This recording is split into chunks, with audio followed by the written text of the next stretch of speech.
Okay चलो, so today's lecture हम यहाँ पे डिफरेंट डिफरेंट सिचुएशंस के अंदर क्या क्या इक्वेशंस बन सकते हैं और क्या क्या अननोन फाइंड आउट कर सकते हैं वो बात करेंगे, ठीक है।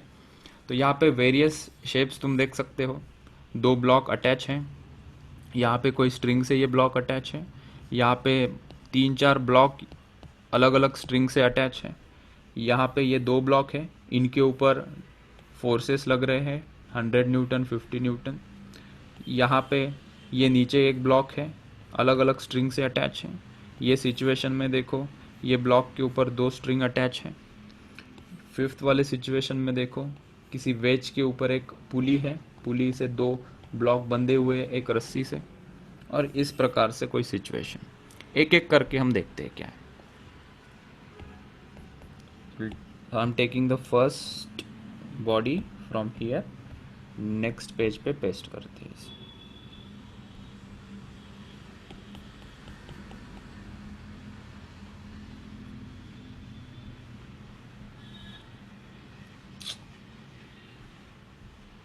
ये क्या प्रॉब्लम है?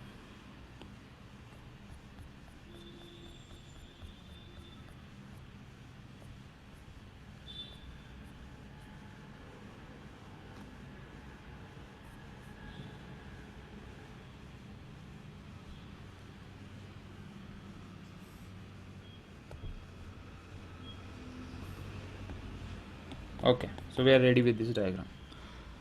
अभी यहाँ पे क्वेश्चन ऐसा है, मैं इसे क्वेश्चन बना देता हूँ। ये तो डायग्राम हमारे पास है, क्वेश्चन क्या पूछेंगे? So they can ask like this, find contact force, find contact force between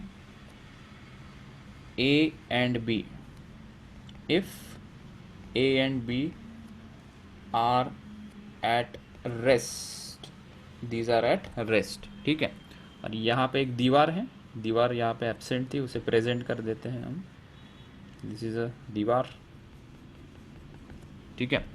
और ये दो ब्लॉक है, एफ क्या है? ये एक्सटर्नल फोर्स हमने अप्लाई किया, ठीक है। अभी हमें नॉर्मल रिएक्शन या कांटेक्ट फोर्स हमें फाइंड आउट करना है। देखो कितने बॉडीज है यहाँ पे, ए और बी, दो बॉडीज है, ठीक है। ए और बी के हम फ्री बॉडी डायग्राम निकालेंगे, ठीक है। तो सबसे पहले देखो, ए के ऊपर कौन सा फोर्स दिख रहा है तुम्हें? ये एक्सटर्नल फोर्स एफ यहाँ एक्ट कर रहा है। ए और बी दोनों कांटेक्ट में हैं। और कौन से फोर्स तुम्हें दिखाई पड़ रहे हैं? नीचे लगेगा M G, M A into G. मेरी आवाज़ आ रही है ना सबको? Yes sir. हाँ सर। ओके, तो यहाँ पे लगेगा एम ए इंटू जी, इसके लिए लगेगा M B into g. A normal के ऊपर reaction. Normal reaction N A ऊपर, और यहाँ पे एन बी, ठीक है। अभी इनके अलावा भी कुछ फोर्सेस इसके ऊपर लगेंगे। कौन से? अगर तुम यहाँ पे देखोगे, ये दोनों बॉडीज यहाँ पे कांटेक्ट में है, और ये बी बॉडी इस दीवार के कांटेक्ट में है, तो यहाँ पे भी कांटेक्ट होगा, मतलब यहाँ पे भी कोई कांटेक्ट फोर्स होगा। उसको कैसे निकालेंगे? देखो, पहले तो हमने देखा ए के ऊपर ये एक्सटर्नल फोर्स लग रहा है, मतलब ए के ऊपर लेफ्ट से एक्सटर्नल फोर्स है, तो ए भी बी के ऊपर कुछ फोर्स लगाएगा। तो हमने कहा ए बी के ऊपर जो फोर्स लगाएगा उसको हम दिखाते हैं N1 से, ठीक है। क्यों ऐसा हुआ? क्योंकि ये दोनों कांटेक्ट में है एक दूसरे के, और ए के ऊपर कोई एफ फोर्स लग रहा है, तो ए भी बी को दबाना चाहेगा। तो ए ने बी के ऊपर जो फोर्स लगाया है, कांटेक्ट फोर्स, हमने कहा है वो है N1, ठीक है। अभी बी भी क्या करेगा? Action is equals to reaction, इसके ऊपर फोर्स लगा तो ये भी रिएक्शन करेगा, ये भी इसके ऊपर सेम अमाउंट का फोर्स लगाएगा यहाँ पे N1, ठीक है। तो ये एरो में यहाँ से दिखा देता हूँ, मतलब हमें साफ पता चलेगा कौन सा फोर्स किसका है। ये N1 ए ने बी पे के ऊपर लगाया, और ये नीचे वाला N1 ये बी ने ए के ऊपर फोर्स लगाया। Action is equals to reaction. और देख सकते हो ऐसा, बी और ये वॉल है, दिस इज वॉल, इसे लिख दूं यहाँ पे, ये वॉल है। बी वॉल के ऊपर फोर्स लगाएगा, क्योंकि देखो एफ ने ए के ऊपर फोर्स लगाया, ए ने बी के ऊपर लगाया, और बी अभी वॉल के ऊपर फोर्स लगाएगा, करेक्ट। तो हमने कहा अभी बी वॉल के ऊपर फोर्स लगाएगा, लेट से N2, तो वॉल भी उसके ऊपर फोर्स लगाएगी N2, इक्वल एंड अपोजिट, ठीक है। ये नए फोर्सेस हमें मिले। इसके अलावा कौन से फोर्स है तुम्हें पता है, यहाँ पे नीचे लगेगा वेट उसका एम ए इंटू जी, ऊपर इसकी नॉर्मल रिएक्शन लगेगी, उसको अलग सिंबल से दिखाएंगे एन ए। बी का वेट नीचे एम बी इंटू जी, बी के ऊपर नॉर्मल रिएक्शन एन बी दिखा देते हैं। अभी मुझे बताओ इसके अलावा कोई फोर्सेस तुम्हें लगता है इसके ऊपर एक्ट होंगे? नहीं, these are the forces which are acting. और ये सब लग के ये दोनों ब्लॉक कैसे हैं? रेस्ट में है। These two blocks are at rest. ठीक है, हमें क्या करना है, हमें सबसे पहले दोनों की फ्री बॉडी डायग्राम निकालनी है। ठीक है, तो हम पहले ए की free body diagram find out करते हैं। देखो बेटा, सो सबसे पहले हम फ्री बॉडी डायग्राम निकालते हैं। फ्री बॉडी डायग्राम ऑफ ए। ठीक है, ए को पॉइंट से रिप्रेजेंट करोगे, जो जो फोर्सेस दिखाई पड़ रहे वो लगा देते हैं। पहले तो तुम्हें दिखाई पड़ा M A G, M suffix A मतलब mass of A into G, that is weight of this block. ऊपर एन ए लगेगा, और ये लेफ्ट से फोर्स लग रहा है एक ये वाला F, F applied, F suffix applied है तो हम इसको एफ ही लिखते हैं। ठीक है, अभी यहाँ पे ये N1 दिखाए या N2 दिखाए इसके ऊपर, या दोनों फोर्सेस हम दिखाए, ये हमारा कंफ्यूजन है। तो हमने कहा है कि बॉडी के ऊपर कौन से फोर्स है वो हम दिखाएंगे। बॉडी ने किसी के ऊपर लगाया हुआ फोर्स हम नहीं दिखाएंगे। तो ये जो N1 है, ऊपर वाला N1, ये A ने B के ऊपर लगाया है, वो खुद किसी के ऊपर फोर्स लगाया वो नहीं दिखाएंगे। उसके ऊपर लगने वाला मतलब उसके ऊपर कौन लगा रहा है? B, इस डायरेक्शन में। तो ये N1 नीचे वाला हम FBD में दिखाएंगे, ऊपर वाला नहीं। सो ये नीचे वाला N1 का डायरेक्शन यहाँ पे है, ये हमने दिखा दिया। ठीक है, चलो इसको थोड़ा अच्छे रिप्रेजेंटेशन में लिखते हैं। क्या मैं ये एरो उठा के इधर लिख दूँ, और ये जो F इधर की तरफ है उसको उठा के मैं यहाँ लगा देता हूँ। ठीक है, so this diagram is well represented if you write like this. इन दोनों को तो कोई तकलीफ नहीं। ठीक है, ये N1 था ना, N1, अभी N1 को यहाँ से दिखा दो, दिस इज N1, और F को यहाँ से दिखा दो। डायरेक्शन तो वही है, बस इधर से रिप्रेजेंट किया। अभी B की FBD निकालते हैं हम। ठीक है, सो यहाँ पे हम B की FBD निकालेंगे डिफरेंट कलर से। सेकेंड, हमने निकाली free body diagram of B. So B को हमने किसी पॉइंट से रिप्रेजेंट किया, नीचे एम बी इंटू जी, ऊपर नॉर्मल रिएक्शन एन बी। ठीक है, और इसके ऊपर दो फोर्सेस लगेंगे। अभी मुझे बताओ ऊपर वाला N1 दिखाएंगे या नीचे वाला N1 दिखाएंगे बी के FBD में? ऊपर वाला, क्योंकि उसके ऊपर लगने वाला दिखाएंगे, राइट। सो ऊपर वाले आ जाओ, यहाँ से दिखा दो N1। ठीक है, अभी ये जो राइट में लिखा है N2 और N2, ऊपर वाला N2 दिखाए या नीचे वाला N2 दिखाए? नीचे क्योंकि वाला। उसके ऊपर लगने वाला कौन है? नीचे। वो किसी के ऊपर लगा रहा है, वो ऊपर वाला है। सो ऊपर वाला नहीं, नीचे वाला, नीचे वाला N2, और नीचे वाले का डायरेक्शन लेफ्ट में है। सो ये रहेगा N2। बस काम खत्म। अभी बस इक्वेशन लगाएंगे, हम इक्वेशन ड्रॉ करेंगे। हमें क्या पूछा था? Contact force. कॉन्टैक्ट फोर्स ए और बी के बीच में कौन सा है? N1। N1 का आंसर चाहिए हमें। ठीक है, N1 का आंसर चाहिए। N2 का भी आ सकता है, लेकिन क्वेश्चन में सिर्फ N1 पूछा है। कैसे फाइंड आउट करोगे देखो। अभी ये फ्री बॉडी डायग्राम है, इससे इक्वेशन बनाओ। कैसे बनाओगे इक्वेशन? वर्टिकल डायरेक्शन में जो फोर्स है, अभी एक सवाल पूछ रहा हूँ, केयरफुली ऑब्जर्व करना। क्या ये ए ऑब्जेक्ट ऊपर जा रहा है? तुमने कहा नहीं। क्या ए ऑब्जेक्ट नीचे जा रहा है? तुमने कहा नहीं। मतलब ये दोनों फोर्सेस इसके ऊपर लग रहे हैं, फिर भी बॉडी कैसी है? रेस्ट पे है। सो इसके वर्टिकल डायरेक्शन के फोर्सेस इज इक्वल टू 0 करेंगे, और हॉरिजॉन्टल वाले डायरेक्शन के फोर्स इज इक्वल्स टू 0 करेंगे। तो हम क्या करेंगे? पहले वर्टिकल डायरेक्शन के forces N A minus M A g is equals to 0। 0 क्यों किया सर आपने? क्योंकि इन दोनों फोर्सेस के बावजूद भी बॉडी रेस्ट पे है। सो नेट फोर्स बॉडी के ऊपर 0 है। दूसरा इक्वेशन क्या आएगा? हॉरिजॉन्टल वाले फोर्सेस देखो, F और N1। तो मैंने लिखा F माइनस N1। मैं क्या कर रहा हूँ? ये वाला डायरेक्शन पॉजिटिव, ये वाला डायरेक्शन नेगेटिव। तुम उल्टा करो कोई प्रॉब्लम नहीं। कोई मुझे पूछेगा सर मैं -F प्लस N1 लूँ, कोई प्रॉब्लम नहीं होगी। इन दोनों फोर्सेस के कारण क्या बॉडी आगे पीछे मूव हो रही है? तुमने कहा नहीं, क्योंकि बॉडी रेस्ट में है। तो इज इक्वल टू क्या करोगे? 0। मतलब ये कौन सी कंडीशन है? इक्विलिब्रियम। इक्विलिब्रियम माने बॉडी फोर्स लगने के बावजूद भी रेस्ट पे है। तो ये दोनों इक्वेशन मुझे मिल गए, ठीक है। तो इसे थोड़ा सिंप्लीफाई करें हम लिखेंगे NA is equals to MA into G, और इसको सिंप्लीफाई करोगे तो F is equals to N1, ठीक है। काय द्यायचे तू ऐकू शकतो ना? ओके, एक अभी मिनिट सेकंड ते क्लास चालू आहे, एक मिनिट कामेश ते सम माइक चालू आहे, बंद थांब. कर। सेकंड FBD ऑफ B, यहाँ से इक्वेशन बताओ। तो तुमने कहा NB minus MB into g is equals to 0। Horizontal वाले फोर्सेस देखो, N1 इज इक्वल्स टू क्या आएगा? ये N2, ठीक है। माइनस फॉर्म में लिख देता हूँ पहले। So this is N1 minus N2 is equals to 0, correct. एक फोर्स सही दिखाया हमने, हाँ। यहाँ पे F क्यों दिखाया? F नहीं, हाँ F सही है, बराबर है। B के FBD में देख ले, कोई फोर्स मिसिंग लग रहा है क्या?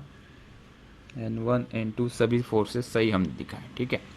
ओके, इसको सिंप्लीफाई किया मैंने। NB is equals to MB into G, और ये क्या होगा? N1 is equals to N2। N1 is equals to N2 हुआ, ठीक है। तो हमारा आंसर क्या है? N1 चाहिए था मुझे, N1 कितना आया?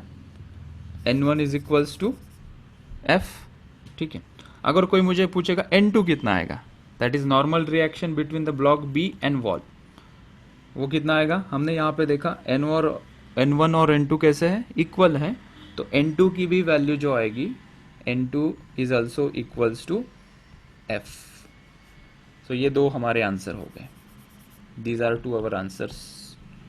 आगे चल के हम इसको वैल्यूज पुट करेंगे कि 2 न्यूटन का फोर्स लगाया, मास 3 kg है, B का मास 5 kg है, तो न्यूमेरिकल में आंसर आएगा।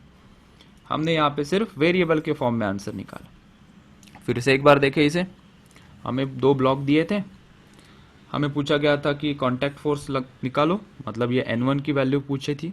तो हमारा आंसर आया N1 is equals to F, मतलब जितना हमने एक्सटर्नल फोर्स लगाया उतना ही नॉर्मल रिएक्शन का आंसर आया। तरीका कैसे हमने किया? हमने किया कि A और B की FBD निकालो। तो A की FBD निकालने के लिए A के ऊपर कितने फोर्सेस लगेंगे वो हमने दिखाया। हमने देखा एक एक्सटर्नल फोर्स F उसके ऊपर लग रहा है राइट डायरेक्शन में, एक M1 MAG लग रहा है नीचे, एक NA लग रहा है ऊपर, और तीसरा फोर्स हमने देखा यहाँ पे A और B का कांटेक्ट है, मतलब A B के ऊपर फोर्स लगाएगा, उसको हमने कहा N1 इस डायरेक्शन में। B भी counter reaction, action is equals to reaction से अपोजिट डायरेक्शन में N1 B लगाएगा उसके ऊपर।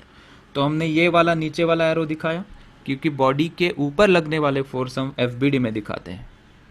वैसे ही हमने B की FBD निकाली, MAG नीचे NA ऊपर, ये यहाँ पे सॉरी हियर, MBG नीचे NB ऊपर। अभी N2 देखा हमने, N2 क्या है? B और वॉल के बीच में फोर्स है। B वॉल के ऊपर राइट में फोर्स लगाएगा, वॉल B के ऊपर लेफ्ट में फोर्स लगाएगी। तो B के ऊपर लगने वाला एरो नीचे वाला था, तो इसलिए हमने N2 दिखाया। लेफ्ट में देखा यहाँ पे B के ऊपर लेफ्ट से जो फोर्स उसके ऊपर लग रहा है वो ऊपर वाला N1 है, तो ये हमने यहाँ पे दिखाया। इसके बाद क्या किया हमने? जितने भी फोर्सेस थे उसको हमने वर्टिकल और हॉरिजॉन्टल कंपोनेंट्स में इक्वल कर दिया। MAG is equals to NA, MAG is equals to NA, एक इक्वेशन आया। दूसरा आया F is equals to N1, F is equals to N1। तो हमें N1 का आंसर पूछा था, बड़े सिंपल तरीके से आ गया। N1 का आंसर क्या है? F, और F क्या था? External force. अगर ये 2 न्यूटन दिया होता तो नॉर्मल रिएक्शन क्या आती? 2 न्यूटन। अगर हमें N2 पूछते तो ये इक्वेशन से N2 मिल जाता। यहाँ पे हमने दिखा N1 is equals to N2, ये आया। N1 की वैल्यू ऑलरेडी आ चुकी थी, दैट इज F, तो N2 को हमने लिखा F। चलो इसे लिख लो, कुछ डाउट होगा तो पूछो मुझे। हो गया सर। हो गया। सो इन दिस क्वेश्चन यहाँ पे 2 ब्लॉक है, 10 kg और 20 kg। 10 kg के ऊपर 100 न्यूटन का फोर्स लग रहा है, 20 kg के ऊपर 50 न्यूटन का फोर्स लग रहा है 30 डिग्री एंगल पे। यहाँ पे नीचे ये सरफेस है और ऊपर एक वॉल है। ये पूरा सिचुएशन, सिस्टम कैसी है, रेस्ट पे, सिस्टम इज एट रेस्ट। ठीक है, इतने फोर्सेस लगने के बावजूद भी ये दोनों ब्लॉक रेस्ट पे ही है। Find contact force, find contact force between 10 kg and 20 kg। तो तरीका वही है, इस क्वेश्चन को मैं हैंडल करूंगा, तुम ऑब्जर्व करना। ठीक है, कोई डाउट होगा तो एक्सप्लेनेशन के बाद पूछ लेना मुझे। ठीक है, तो सबसे पहले हम 10 kg की एफबीडी निकालेंगे और उसके भी पहले ये नॉर्मल रिएक्शन लगा दे। तो हमने इसे थोड़ा जूम किया, हमने यहाँ पे देखा 10 kg के ऊपर 100 न्यूटन फोर्स लग रहा है। हमने कहा अच्छा, तो ये 10 kg का भी कुछ अमाउंट ऑफ फोर्स 20 kg को ट्रांसफ़र होगा क्योंकि इनके बीच में कांटेक्ट है। तो हमने दिखाया कि 10 kg 20 kg के ऊपर जो कांटेक्ट फोर्स लगा रहा है वो है N1 और 20 kg भी इक्वल एंड अपोजिट डायरेक्शन में सेम कांटेक्ट फोर्स लगाएगा N1। ठीक है, अभी 20 kg दीवार के ऊपर फोर्स लगाएगा। तो हमने कहा कि लेट से उसे N2 से दिखाओ, दीवार के ऊपर N2 फोर्स लगाएगा 20 kg। दीवार थोड़ी शांत बैठेगी, वो भी कहेगी मैं भी फोर्स लगाऊंगी तेरे ऊपर, इक्वल एंड अपोजिट। तो दीवार ने इसके ऊपर लगाया N2। ठीक है, और बाकी ये वर्टिकल वाले फोर्सेस वो भी लिख लेते हैं। यहाँ पे नीचे लगेगा mg, that is 10 into acceleration due to gravity is g। ऊपर इसको हम NA से दिखाएंगे, नहीं तो 1 2 3 सिंबल कन्फ्यूज हो जा सकते हैं। 20 का नीचे 20 इंटू जी और इसके ऊपर नॉर्मल रिएक्शन NB। ठीक है, हम अभी FBD निकालते हैं। सबसे पहले 10 kg की FBD निकालेंगे। तो सबसे पहले 10 kg की FBD ऑफ 10 kg पॉइंट से दिखाया, नीचे 10 इंटू जी mg, M10 है इसलिए 10g लिखा है। ऊपर NA 100 न्यूटन यहाँ पे लग रहा है, दैट इज 100 न्यूटन। कौन सा वाला N1 दिखाओ भाई, ऊपर वाला या नीचे वाला? नीचे वाला। नीचे वाला। ओके, उसके ऊपर जो लग रहा है वो नीचे वाला N1, ये वाला दिखाया। ठीक है, अभी इसके इक्वेशन बना ले। यहाँ पे क्या बनेगा, 10g is equals to NA and N1 is equals to 100 newton. ठीक है, ये दो इक्वेशन हमें मिल गए। अभी चले हम 20 kg की FBD निकालने। तो सब बाद में हमने निकाला यहाँ पे FBD ऑफ 20 kg। ठीक है, तो 20 kg को हमने पॉइंट से दिखाया, 20g नीचे लग रहा है, ऊपर लग रहा है NB। नॉर्मल रिएक्शन N1 ऊपर वाला या नीचे वाला ले लूँ? ऊपर वाला। ऊपर वाला। ओके, ऊपर वाले का डायरेक्शन राइट में है तो ये लिख दिया। N2 कौन सा ले लूँ, ऊपर वाला नीचे वाला? नीचे वाला। नीचे वाला। नीचे वाला N2। ओके, अभी कौन सा फोर्स बाकी है, 50 न्यूटन वाला। 50 न्यूटन को मैं 50 कैसे न्यूटन। रिप्रेजेंट कर रहा हूँ देखो, इस सेपरेटली मैं 50 न्यूटन को यहाँ दिखा रहा हूँ। ठीक है, कितना एंगल फॉर्म कर रहा था ये, 30 डिग्री, राइट। तो ये एक्सिस मैंने दिखाई सेपरेटली ताकि तुम इसको क्लियरली देख पाओ। ये एंगल है 30 डिग्री। ठीक है, और ये कितना है, 50 न्यूटन। तो यहाँ पे रिप्रेजेंट करने में थोड़ी दिक्कत आ रही है ना, तो मैं क्या करता हूँ, इस 30 न्यूटन वाले, सॉरी 50 न्यूटन वाले फोर्स को ना यहाँ नीचे दिखा देता हूँ, ये यहाँ पे। ठीक है, और अभी ये देखो, ये एंगल 30 हो जाएगा, this angle will be 30 degree. Okay, इसको अगर नीचे दिखाओगे तो यही 30 बनेगा ना, वर्टिकल के साथ ही एंगल बनाया है। इसका एंगल वर्टिकल के साथ 30 था, तो वर्टिकल के साथ ही 30 दिखाना पड़ेगा। तो इसको हमने इस प्रकार से लिखा। क्यों लिखा, आसान जाएगा। अभी देखो इसको यहाँ कैसे लगाओगे, इसको मैंने यहाँ लगा दिया इससे, ये हमारा 50 न्यूटन, ये लगा दिया मैंने 50 न्यूटन। वर्टिकल के साथ एंगल कितना है इसका, 30 डिग्री। ठीक है, अभी वेक्टर का इस्तेमाल करेंगे हम, इसके हम कंपोनेंट्स लेंगे। तुम्हें याद है कंपोनेंट, अगर ये 50 न्यूटन है तो इसके दो कंपोनेंट्स आते हैं ना, जहाँ से हम एंगल मेजर करते हैं वो वाला कंपोनेंट होता है कॉस। तो मैं इसको लिख सकता हूँ 30 डिग्री 50 कॉस 30 डिग्री, और ये वाले भाई साहब 50 साइन 30 डिग्री। 30 डिग्री। तो कोई मुझे सवाल भी पूछ सकता है, सर आपने ये नीचे ही क्यों लिया और ये लेफ्ट में ही क्यों लिया? तो उसका रीज़न क्या है कि जो हमारा रिजल्टेंट वेक्टर है वो बीच में आना चाहिए। तो जब ये लेफ्ट में लोगे और ये नीचे लोगे तभी ये बीच में आएगा, इसीलिए एक कंपोनेंट नीचे और एक कंपोनेंट लेफ्ट में। ऐसा तो नहीं दिखाएंगे हम ये यहाँ पे एक कंपोनेंट और एक ऊपर, नहीं। अगर ऐसा दिखाओगे तो ये कहाँ बीच में आ रहा है, ये तो अपनी जगह पे ऊपर जा रहा है। ठीक है, सो रिमेंबर, छोटी छोटी बातें हैं लेकिन हमें तंग करती है कभी कभी, तो ये याद रखो, रिजल्टेंट हमेशा कंपोनेंट्स के बीच में आना चाहिए। ओके, अभी इस एफ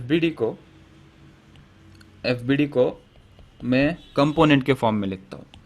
क्या कर रहा हूँ सुनो, ये दोनों फोर्सेस हॉरिजॉन्टल है तो इनको हम इक्वल कर सकते हैं, बराबर। ये दोनों फोर्सेस वर्टिकल है, इनको भी इक्वल कर सकते हैं। इसके लिए थोड़ा प्रॉब्लम हो रहा था तो इसका भी इलाज हमने क्या किया, दो कंपोनेंट्स इसके हमने लिख लिए। क्यों लिखे? क्योंकि हमने हॉरिजॉन्टल और वर्टिकल डायरेक्शन में ही हमें फोर्सेस चाहिए ताकि हम इज इक्वल्स टू 0 कर सके vertical forces and horizontal forces. So इसको मैंने तुम्हारे क्लैरिटी के लिए नीचे लगाया, सेम डायग्राम निकाल रहा हूँ मैं। ये 20G, यहाँ पे N1, यहाँ पे N2 और ऊपर NB, और ये 50 न्यूटन को मैं रेड कलर से दिखा रहा हूँ। उसका एक कंपोनेंट नीचे आया, कितना था वो 50 कॉस 30 डिग्री, और एक कंपोनेंट इसके अलोंग था, वो कितना था 50 साइन 30 डिग्री। तो हमारी डायग्राम तैयार हो गई, FBD इज क्लियर। अभी इसका इक्वेशन बनाएंगे।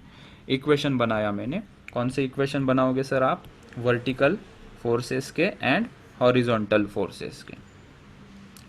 तो इसको हम ऐसे भी लिख सकते हैं, अभी ये बता रहा हूँ मैं, summation of forces along y direction is equals to 0।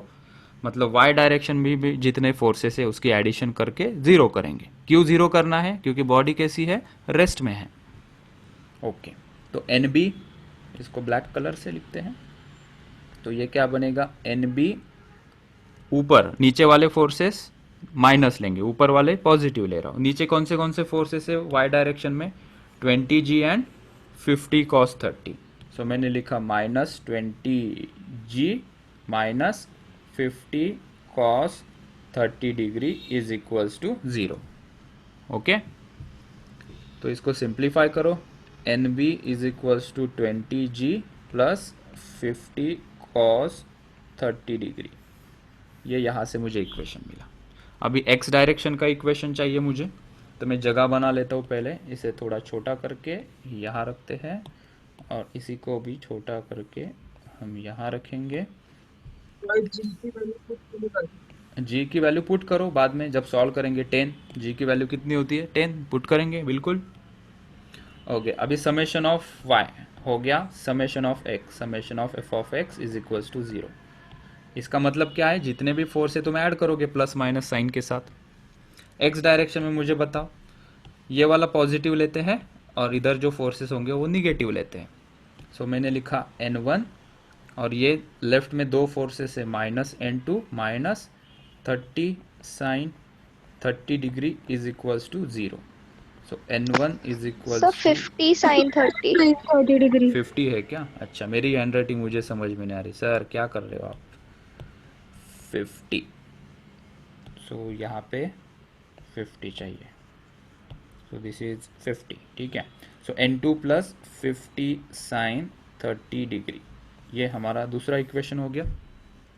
कितने इक्वेशन मिले रे? सॉल्व करने का छोड़ दो, पहले तुम इक्वेशन समझो, इक्वेशन कैसा है। सॉल्व तो कभी भी कर लेंगे हम। इक्वेशन कितने मिले मुझे? पहले FBD से 2 इक्वेशन, दूसरे FBD से ये 2 इक्वेशन।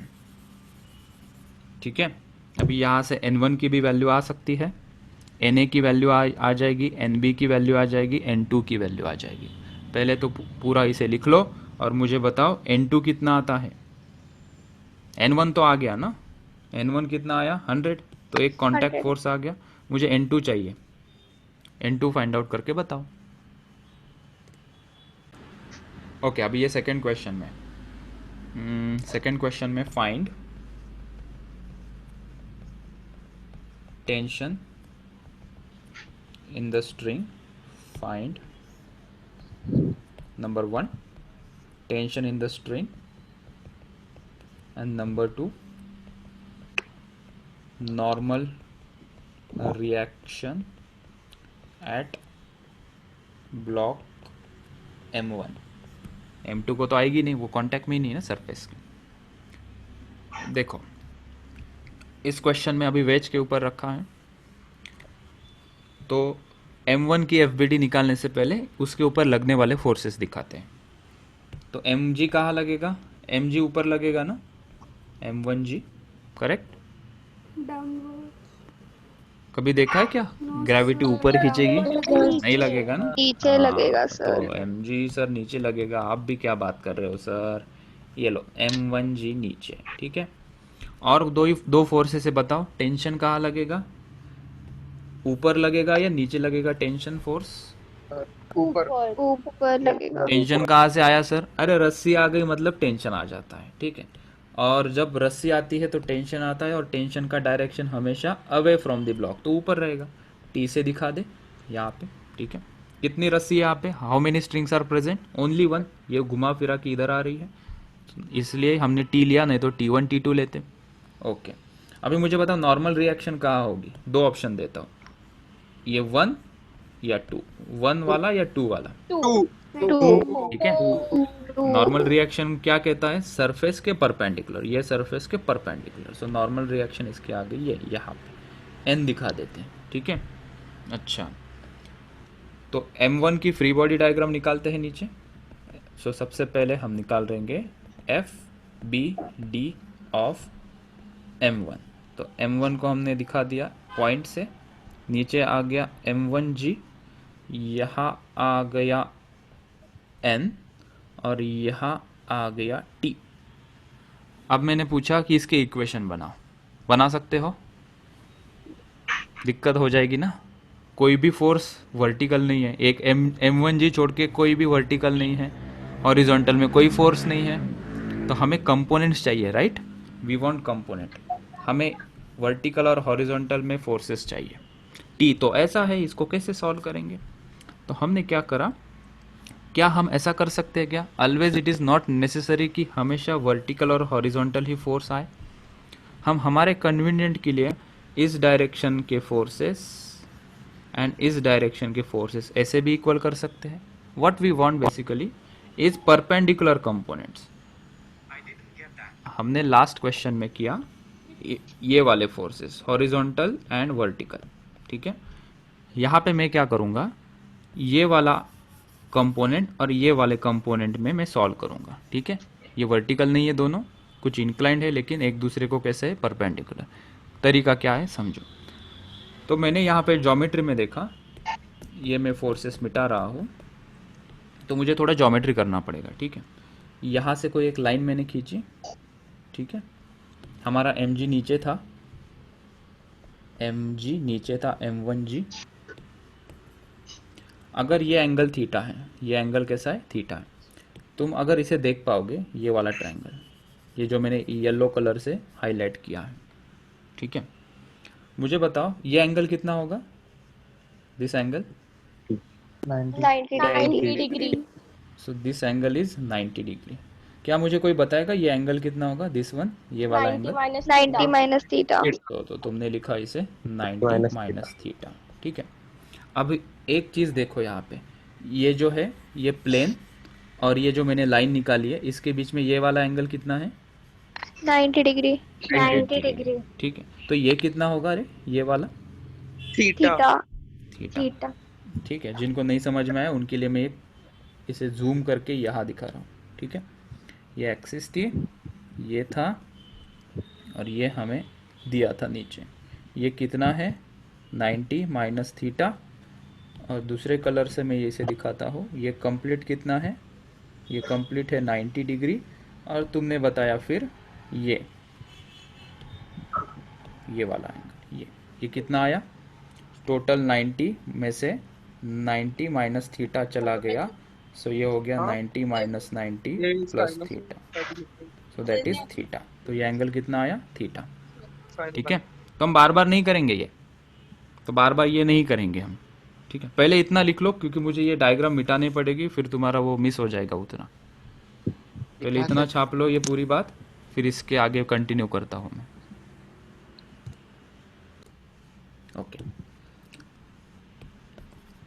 तो नेक्स्ट टाइम कैसे करेंगे हम वो पता चला हमें। ये नीचे mg है, m1g, और जब मैं ये निकालूंगा ऐसे तो हम सीधा सीधा इसको थीटा कर देंगे, मतलब ये जो एंगल होगा वही एंगल ये होगा, ठीक है। इसी वर्टिकल लाइन को अगर हम ऊपर खींचते हैं, ऊपर खींचते हैं ऐसा, ठीक है, तो जब कभी ज़रूरत पड़ेगी, हालांकि यहाँ ज़रूरत नहीं पड़ेगी वो एंगल की जो मैं अभी बताने जा रहा हूँ, फिर भी ये एंगल कितना होगा, तो ये एंगल भी थीटा होगा, ठीक है। तुम होमवर्क पे करके देखना इसे, अगर तुम्हें ये नहीं समझ में आया तो मुझे पूछ लेना थीटा कैसे आया, ठीक है। ऑलराइट, चलो, तो इसकी तो ज़रूरत नहीं है फ़िलहाल, लेकिन फिर भी लिख लेना तुम इसे, ठीक है। ओके, अभी नीचे एफ में आया मैं, एफ मैंने देखा ये एंगल थीटा है, तो ये वाला कंपोनेंट कितना आएगा रे, ये वाला कंपोनेंट, ये नीचे m1g है, तो जहाँ से कॉस मेजर करते तो ये क्या आ जाएगा, m1g कॉस थीटा, ठीक है। ओके, अभी दूसरी बात, बड़े आराम से मुझे बताओ, इसका दूसरा साइन वाला कंपोनेंट लेफ्ट में लूँ या राइट में लूँ, लेफ्ट में लेना चाहिए या राइट में लेना, क्यों लेफ्ट में लेना चाहिए, नीचे क्यों लेना चाहिए, रिजल्टेंट बीच में आना, वेरी गुड, रिजल्टेंट बीच में आना चाहिए। और सर ये इधर ही क्यों, ऊपर क्यों नहीं ऐसा, क्योंकि हम दो म्यूचुअली परपेंडिकुलर कंपोनेंट लेते हैं, मतलब ये m1g cos थीटा के परपेंडिकुलर हमें चाहिए, और नीचे क्यों चाहिए, क्योंकि ये बीच में है, तो उसको मैंने रिप्रेजेंट किया नीचे, उसको लिखेंगे m1g साइन थीटा। ऐसा क्यों किया सर आपने, क्योंकि मुझे अभी देखो एक डायरेक्शन में फोर्स मिल गया और ये डायरेक्शन में फोर्स मिल गए, now I can make the equations. तब m1g को क्या करो, इसको मारो गोली, इसके दो कंपोनेंट मिल गए ना, उसको मार दी हमने गोली ना। मैं इसको सॉल्व करूँगा, अभी ये मेरा y एक्सिस हो गया और ये मेरा x एक्सिस हो गया, इसको लिख लो, ये मेरा अभी x एक्सिस हुआ और ये मेरा हो गया रे y एक्सिस, ठीक है। चलो ये क्लीन करते हैं थोड़ी सी, ये क्लीन, ओके। अभी यहाँ से इक्वेशन बताओ मुझे, summation of F of X is equals to 0, ऐसा लिखा, नेट फोर्सेस, बॉडी रेस्ट पे मूव नहीं करेगी, देखो ये रेस्ट पे है दोनों, अगर ये आगे चलता तो इज इक्वल्स टू 0 नहीं करते, वो आगे देखने वाले हैं हम सेकेंड लॉ में। ओके, सो एक्स डायरेक्शन में कौन से फोर्स है, m1g sine theta is equals to t, Y direction में देखो बेटा m1g cos theta is equals to n, तो मुझे दो इक्वेशन मिल गए। अब ये दो इक्वेशन से मुझे क्वेश्चन में टेंशन t पूछा है, तो टेंशन t की वैल्यू कितनी होगी, m1g sine theta, normal reaction पूछेगा तो नॉर्मल रिएक्शन हो गया m1g cos थीटा। अभी बाकी है t का आंसर दूसरे टर्म में भी आ सकता है, m2g के टर्म में, देखते हैं क्या है।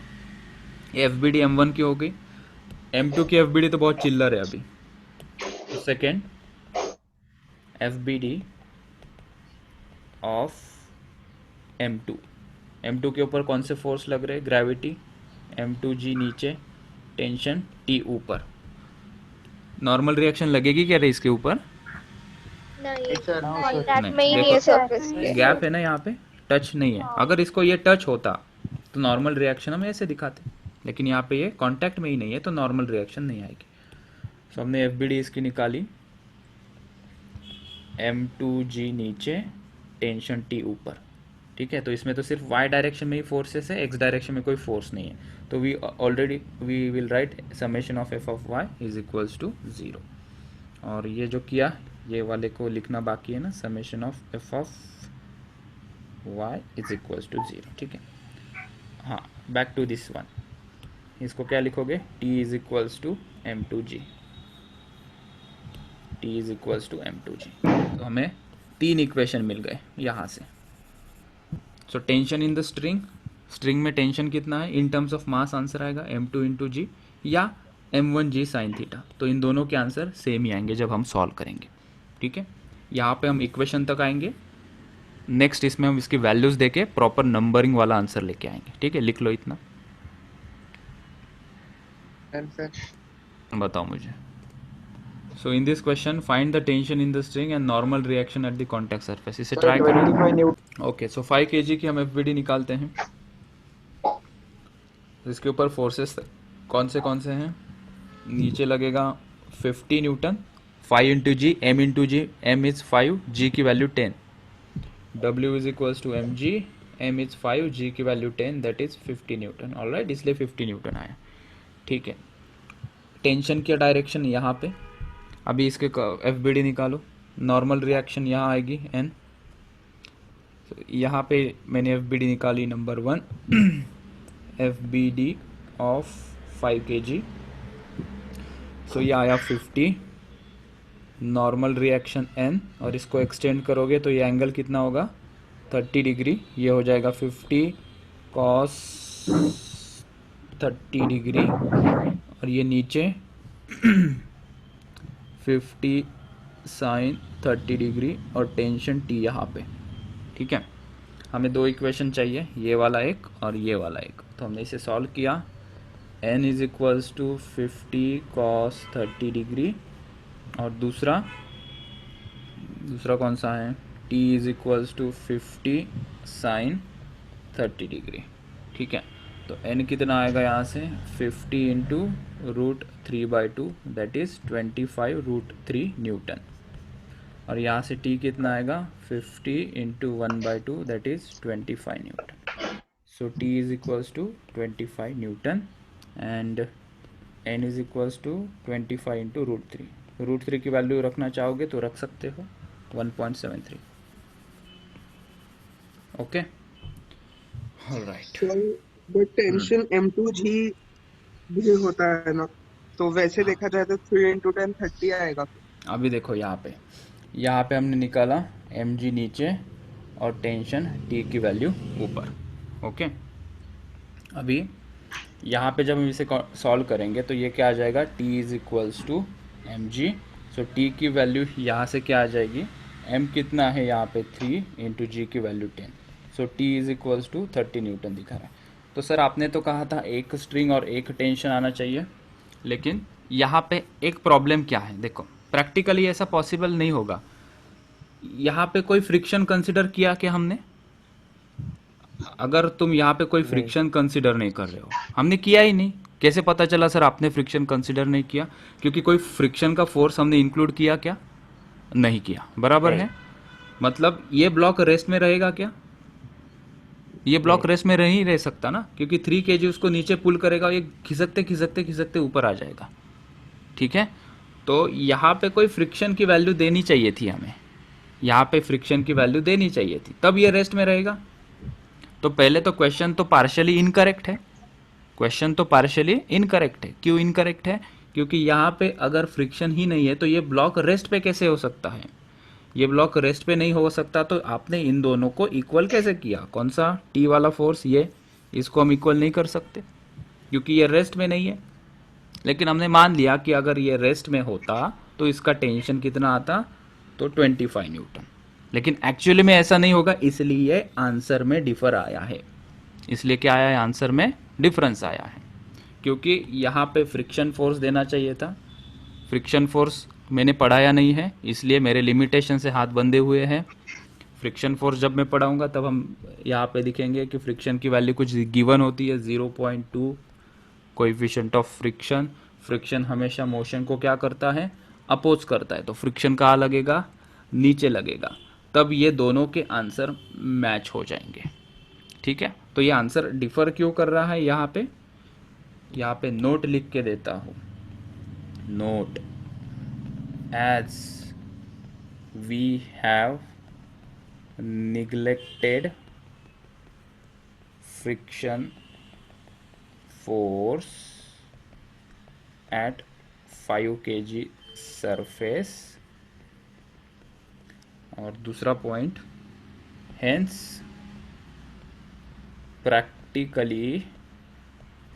practically this situation will not be possible. ठीक है. इसलिए ये जो T है और ये T अलग दिखाई पड़ रहा है, क्योंकि हमने यहाँ पे क्या कंसिडर नहीं किया, फ्रिक्शन फोर्स कंसिडर नहीं किया है, इसलिए दोनों की वैल्यू हमें अलग दे रहे हैं। जब हम फ्रिक्शन कंसिडर करेंगे तब मैं फ्रिक्शन फोर्स नीचे दिखाऊंगा। हम फ्रिक्शन फोर्स को दिखाते F is equals to mu into N, N normal reaction होती है, म्यू होता है फ्रिक्शन फोर्स। हम इसको वहाँ डील करेंगे। So keep in mind whenever you see this question, first you understand the note which we have written here, क्योंकि ये क्वेश्चन पार्शियली गलत है, वो भी लिख लो यहाँ पे। Note this question is partially incorrect,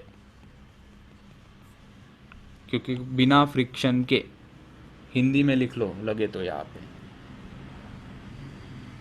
बिना फ्रिक्शन के 5 kg रेस्ट में नहीं हो सकता। ठीक है, तो हमने जानबूझकर ये क्वेश्चन लिया है ताकि ये हम सोच पाए कि कब रेस्ट में होगा और ये रेस्ट में नहीं है, क्यों नहीं है, फ्रिक्शन नहीं है यहाँ पे। ठीक है, right this note. Hello sir. Yes Shardul. Sir ये लास्ट क्वेश्चन में हमारे जो भी इक्वेशन आए थे वो हाँ। दोनों एफबीडी से, वो सब यहाँ पे ये होंगे ना, मतलब so in this question find the tension in the string and normal reaction. 10√3 right, तो हमने ये इक्वेशन पहले प्लॉट किया, equals to 10 n is equals to mg cos theta, और दूसरा इक्वेशन ये आ गया mg sin theta is equals to t। अगर m इज 2 kg and theta is 30 degree, तो t कितना आएगा, तो ये इक्वेशन में हमने पुट किया 2g की वैल्यू 10 पुट कर दो, sin 30 degree is equals to t। So 2 into 10 into 1/2, 2 cancel हो गया, सो t आ गया हमारा 10 न्यूटन। नॉर्मल रिएक्शन कितनी आई, ये mg कितना हो गया, 10√3 t इंटू √3/2, तो this is 10√3 Newton. So n कितना मिला हमें, 10√3 न्यूटन। ओके, ये दो आंसर आ गया सबको। हाँ सर। हाँ सर। हाँ सर। लोकेश, हाँ सर। लोकेश को आया क्या समझ में? हाँ सर। निखिल, चलो एक हाँ लास्ट सर, क्वेश्चन समझा जो सर। होमवर्क में दिया था मैंने कल, उसे डील करके देखते हैं अभी। ठीक है, ये क्वेश्चन में कल मैंने दिया था, एक्चुअली मैंने तुम्हें वो आधा आंसर तो करके ही दिया था, ये क्वेश्चन में गिवन नहीं था, 5337 मैंने दे दिया था।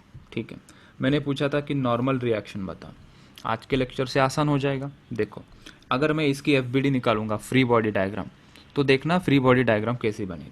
सबसे पहले mg कहाँ लगेगा, mg ये पूरे स्पीयर का mg नीचे लगेगा।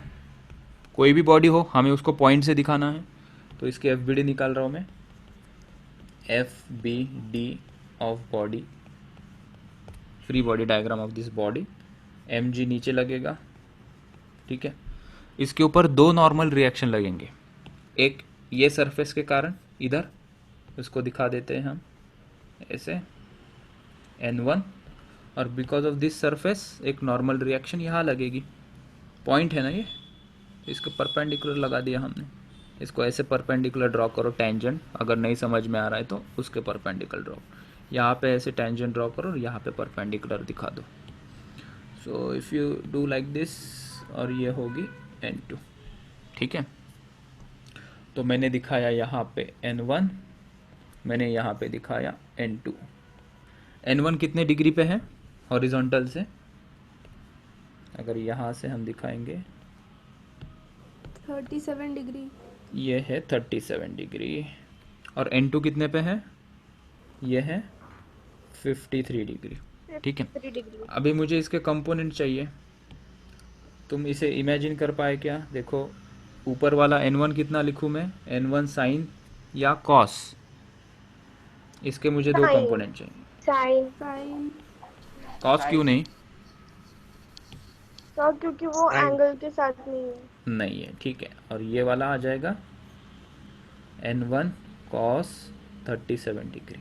N2 का ये ऊपर वाला component N1 sign N2 sin 50 N2 53 degree और यहाँ पे N1 cos 53 डिग्री। ठीक है, चलो अभी दिखा देते हैं। mg यहाँ पे कंपोनेंट ही दिखाएंगे बस। N1 cos सर वो N2 37 डिग्री साइन और और कॉस कैसे लिया है? N1 मतलब बता रहा हूँ 50 डिग्री। ठीक है, ऊपर दो फोर्सेस आएंगे, एक आ जाएगा N1 साइन 37 डिग्री और N1 साइन 53 डिग्री। इक्वेशन क्या बनेगा? I want this to equation. तो summation of F of Y is equals to 0, rest में है ना ब्लॉक, इसलिए is equals to 0। N1 sine 37 degree plus N1 sine 53 degree is equals to mg। ये हो गया equation. Summation of F of X is equals to 0 करोगे तो N1 cos 37 degree is equals to N1, ये N2 चाहिए था ना, this is N2, N2, this is N2। ठीक है, तो ये N2 चाहिए इधर और ये इधर। ठीक है, और यहाँ पे ये N2 और ये इक्वेशन में N2 cos 53 degree. So these are two equations. हाँ, तो किसी ने मुझे पूछा सर ये साइन कॉस कैसे लिया आपने? सर स्क्रीन थोड़ा ऊपर करो ना। ठीक है, एक मिनट, इसे मैं कट करके ऊपर कर देता हूँ।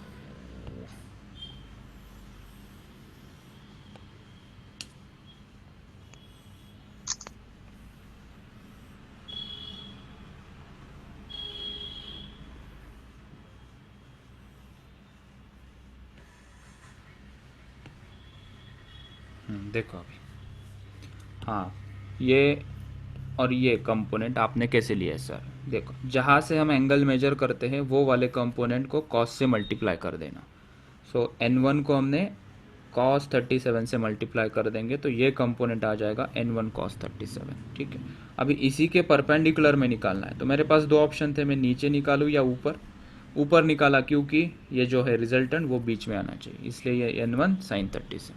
सिमिलरली ये N2 cos 53 और ऊपर इसका कंपोनेंट N2 sin 53। तुम इसे सॉल्व कर लेना और आंसर बताना मुझे क्या आता है N1 का और N2 का।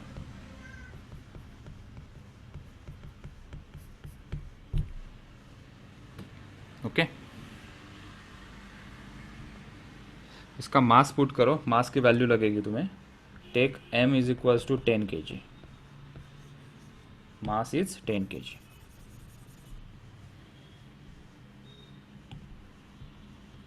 Consider m is equals to 10 kg। तो N1 कितना आएगा? किसी ने कैलकुलेट किया है?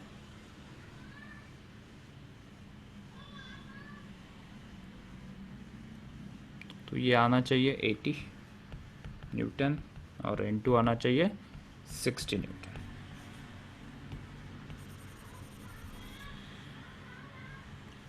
ओके, आया समझ में क्वेश्चन? हाँ सर। ओके, रुकते हैं हम यहाँ पे अभी।